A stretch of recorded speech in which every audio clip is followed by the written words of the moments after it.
ahinya. Fatuma kaduoki e twak. Iwinjo wach aken wachak mana kod wach ni mar matrimonial property. Ama bende Winnie oseleronwa kanyo yo makare. Adira wacho kanyo ni kapo nono untiere Kenya to kapo ni ng'ama dichuo midak godo dwa uso kata lo makamano to konyala ma ok ukaw pachi. To ntiere kod cases moko ma ponono wayudo ni usebedo kudak kaka dichuo gi dhako, ponono ntiere nyaka kod oboke mayango ni un dichuo gi dhako. To ng'ama dichuo magoro lal godo wito ngimane. Ng'ama miyo ni odong kaka kende, odong kende. Ng'ama miyo ni onego bed ni timo ang'o maneno ni lobni odong ne mar mondo mi kik anyuola kawe, nikech mon liete kinde mang'eny wasewinjo ka ywak imayi lo kod anyuola ka wuon pare osewito ngimani. Inyalo kony gi nade gi ng'e ratiro margi? Mokwongo gima dwa wacho, sama nyathi manyako kaka an mopok odhi katedo, iwacho no kinyal miyo lo ni kodhi katedo to dhi yudo lo kumotede. Kumotede no kochope tikone ni inyuolo yowuoyi mwamiyo lo, in kata inchi otieno onge lo mwandike nyingi. Kono ni mi mana matin mi pure to boken mari ok mi nikech winjo gima nyawadwa no mawakili no wacho ne kadi chuog cha osetho tidong kaka min Fatuma gene gi min Mustafa gene pod ok mi lo nikech dhako. Kwa hivyo ka jonyuol ni ok omiye katedo, ok omiye nyithindi ma yowuoyi emomika. Ineno ka tabu ni dhi nyime to king'iyo kwa pimore nikech piny lokore sani. Wakau example kuom okuche nyathi manyako romre gi nyathi mawuoyi. Tineno ka gibedo joala kendo gin jok mamanyo tich nikech kose miya Fatuma lopeni, omi Wanjiku lopeni, wuon gi chako kone ni nyathi nana timo ohala mar hardware. Ouso mare cha, odhi Njoro, odhi Nakuru, odhi Migori, oyawo duka ne cha ochako timo ande. Koro kiki tuone nyathino dhi romo go katedo nikech katedo idhi tuone kendo nikech odhako pod en mana nyako. Chak miye gi dala nika.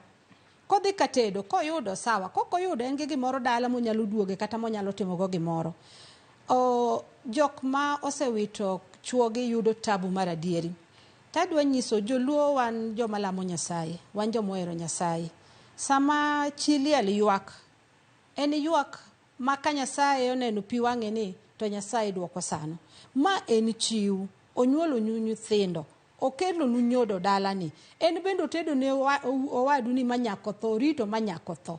We uru kwede sama koro chuore osedhi. Ukelo richo e kindu uwegi.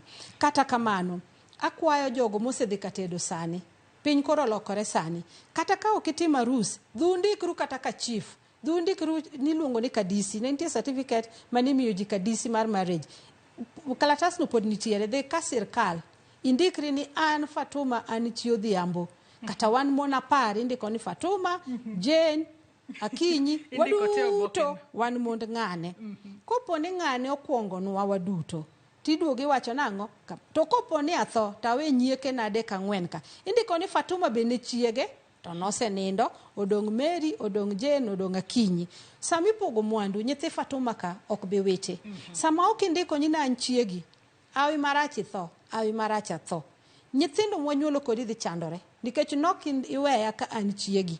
Matini nyithindi dhi sando, nyithindi romre te, nyithi Fatuma gi nyithi Mary romre te. Koro wakau gini obed muhimu kuoma joluo gini duoko wachien kaka jokonagi. Adami example moro ma very cheeky. Moluor Dr. Mama Aida. Wuon go nopogo ne lo. Ogero simba dalagi. Kwa dhi galime ka kusiepene, wan mane simba ne. Od min gi nitiere kacha gi od wuon gi, to wan wadhi malo e simba nyako. Wabudho kaka nyiri kacha cha. Baba moluor Raila molo Odinga kubiro Migori. Odhi nindo kanyo. Odhi nindo simba Mama Aida. Mano ken onge richo kanyo. Nyathi manyako nigi ode kacha. To kendo samo onge simba ne cha. Nyithi owetene mantie kagi odgi cha od simba nyako ni ema yowuoyi gi budhe. Ka wendgi moko biro mamuhimu to od nyargi ma kondos cha ema gitere wendgi. E kaka an bede antiere. Wan gi ot moge mama na wuora no wegilo to gero udi. Kose gero udi to miyo nyathi ka nyathi. Wan nyiri koro chuo no miya achiel to wan nyiri noriyo wae moro. Sama timo campaign kadwa nindo Suna West dala wa Rubarawana. Okanind dala wa ninde simba na. Kendo joga ma jo siasa machuo bedo kowadwa ka manyiri bede odaka.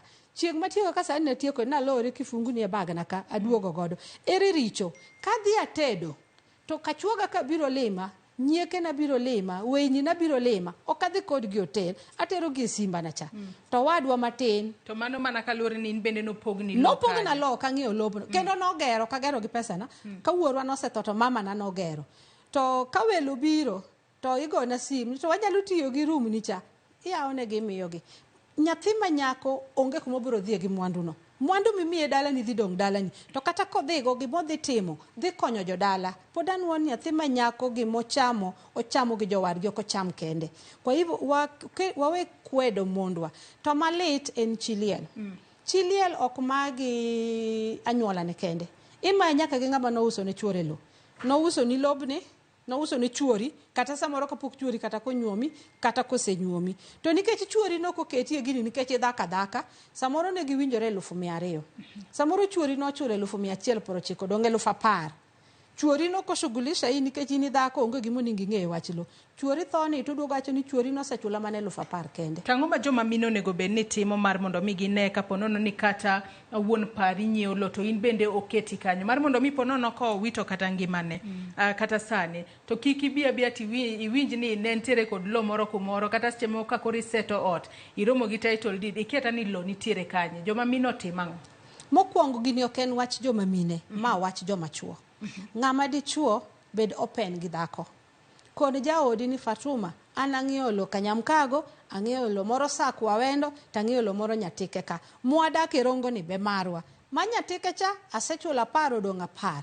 Ma Nyatike cha title deed ne pok owuok. Nikech kitho gi siri ni te gik mang'eny lalga.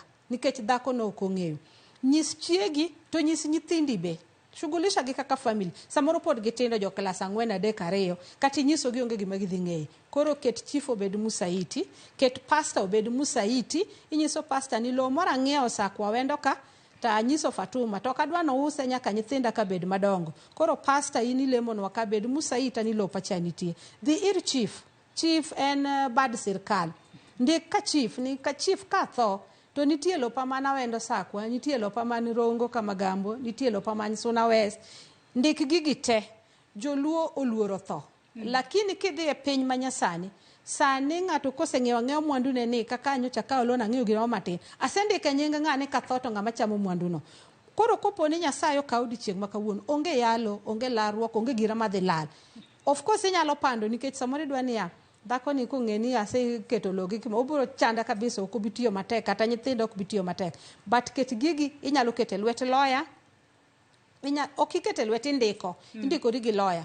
Ni kopo ni Nyasaye okwongo kawa to mwandu na modonge oti kod gi kama to jatend mwandu gi obed ng'ane.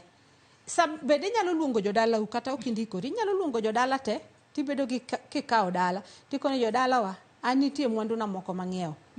Asendiko gi ka chief, lawyer na bende luongo ni Otieno advocate base nyiso, pastor uma bende ni ka bende nyiso, kopo ni atho to nyathina manyako ma Fatuma ni aneno ka chunye ler. Orit na mwandu gi opogne jowadgi lakini ok owulo ni meke en orit